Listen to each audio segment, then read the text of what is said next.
Okay, so here's a question for you. Can God save or forgive the evilest person on earth? Um, so when we think about God, he's obviously not everything and nothing. He has a set of principles, he has a set of ways that are beyond us. But I think it's useful to think about this question in terms of can the evilest person on earth accept God? Because we all know that the first principle of salvation is faith, and faith requires honor, requires that we honor God.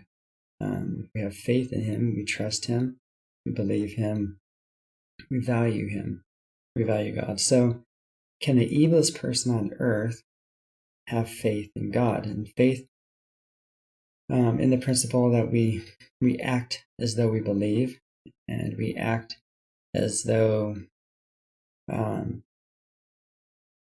if you fear God and you do what He commands, and you believe His judgments are just, and you believe you will be judged, and all these things, do you act that way? Evil people tend to live an unrighteous lifestyle. They tend to be in open rebellion against God. So my answer would be that the evilest person on earth, if they saw the error of their ways, and if they turned back to God, and if they accepted the atonement of Christ, now all these ifs, right? If they decided to change who they were fundamentally from loving evil to loving goodness, then the atonement of Christ would probably be sufficient to be able to cover them and to save them. Now, obviously, I'm not here to tell God what He can and can't do or what He will and won't do. He's wise enough to be able to see all of those things, to see the person's heart, and to know if they can be forgiven, if they have a contrite heart, if they love Him, if they love their neighbor as themselves. Those are the first two commandments that God gave us, the two greatest commandments given by Christ. So I would say, if all those things were true, Christ could save. But my experience is that there is a threshold.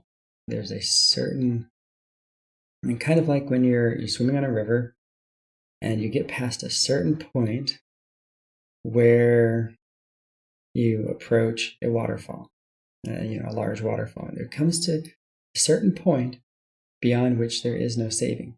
And the reason is because you cannot change yourself fundamentally beyond a certain point. If you dedicate yourself and commit yourself to a hatred towards goodness and God, why would you want to change? You love evil, so why would you want to love good? You hate God, so why would you want to reconcile with Him? Why would you try to develop faith, try to save yourself? So at a certain point of hate, the hatred and the love of evil becomes so great that you literally can't change yourself. Even, I wouldn't even say you would be able to want to change yourself at a certain point. You're just too committed to badness. And the weird part is, you can commit yourself to evil while thinking that evil is good. And that's a really weird thing to think about. But many evil people consider themselves good people.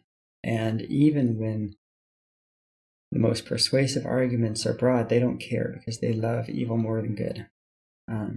They love dominating and hurting others, so that even if they were persuaded that it was evil or bad, they still wouldn't hear. They don't care. And they'll still continue to tell themselves that they're good. So I think there's a certain point. God has certainly said that denying the Holy Ghost is one of the unforgivable sins, unpardonable sins. And part of the reason for that is that once you know enough, once you understand God well enough, and then you choose to reject Him, you've placed yourself beyond the saving point, right? You're now going over the waterfall. You can't be saved anymore. And it's not because you can't, not that God can't, it's just that you won't allow it. You're not capable of it. You're not willing to. You're not interested in all that. So my biggest message is that if you think that you are beyond that point, I would say that if you are considering sincerely in your heart to turn to God, you want to turn to God, you're willing to obey his commandments, then you haven't gone too far. Okay, most likely you have not gone too far. And God can see into your heart. See if you're trying to deceive anybody, you can't deceive God. Okay, but if you're willing to turn in faith to him and receive that blessing of the atonement, you're not too far gone. If you don't have the right religion, right? If you don't have everything, the fullness of the truth, you can still be saved. And the reason is because God is wiser than all of us, and he has a plan for making sure that you learn what you need to learn to be able to develop the faith you need to develop. He will extend those branches to you. He will pull you to safety. Okay.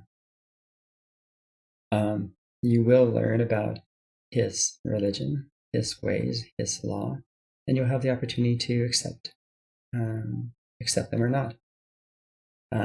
He won't force you into it, but you will have if you're considering it and you want to grab a hold of it, his power is strong enough to save you. If you believe that the pull is too hard, pulling you into sin, just know that with proper faith and his power, nothing is too great for God. Some scriptures that we just recently read that with faith, all things are possible to men. So I would say, don't think of yourself as being past forgiveness, as being unsavable. If you're even considering turning to God, you're probably not too far gone. You're probably savable now. It will be hard. But if you want it and you understand the importance and the power of rejoining the fold and partaking of the blessings that he has for us, the potential that you have to live up to that God has set for you, then you can do it. But like if you're addicted to drugs, it's going to be hard. Anyone who's been an addict knows it's hard to turn away from drugs. If you're addicted to abusing others, that power trip, it can be hard to give that up, to leave the sin behind, whatever the sins are. But through God, all things are possible. And I'll say there's no condition on that. All things, if you want to give it up and you want to turn to God, you can develop sufficient faith. But don't expect it now. Don't expect it immediately. Know that it's going to be a process. It'll take time. It'll take effort. It'll take suffering. Withdrawals and drugs, suffering. Not just that. Anytime you try to get rid of sin, there's going to be various kinds of emotional or physical withdrawals. It's gonna be tough, but it's worth it. It's worth it. You can do it through his power, and yes, God can save and forgive. I wouldn't say the evilest person on earth, but I would say the evilest person that was willing and interested enough to change, to turn to God. Faith requires action. You don't have enough action, you don't have enough faith. So develop that faith, do that action. All right, best of luck, and talk to you guys later.